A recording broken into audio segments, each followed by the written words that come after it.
வாக்குதத்தம் 2 கொரிந்தியர் 5:5. இதற்கு நம்மை ஆயத்தப்படுத்துகிறவர் தேவனே, ஆவி என்னும் அச்சாரத்தை நமக்கு தந்தவரும் அவரே. பரிசுத்த ஆவியானவர் நமக்கான அச்சாரமாய் நித்திய ஜீவனுக்கான உத்தரவாதமாய் இருக்கிறார்.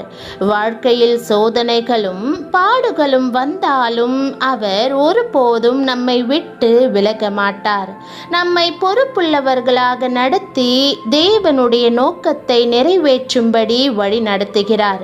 வேதம் சொல்லுகிறது, கேளுங்கள், அப்பொழுது உங்களுக்கு கொடுக்கப்படும். நீங்கள் கேட்டால் பரிசுத்த ஆவியினால் நிரப்பப்படுவீர்கள். கொர்நேலியுவின் மேல் ஆண்டவர் ஆவியை ஊற்றியது போல் உங்கள் மேலும் உங்களுடைய குடும்பத்தின் மேலும் அவர் ஆவியை ஊற்ற விரும்புகிறார். ஜெபம். அன்பின் பரம தகப்பனே, என் வாழ்வில் உமது பரிசுத்த ஆவியினால் என்னை நிரப்பும். நித்திய ஜீவனை அடையும்படி என்னை வழிநடத்தும்.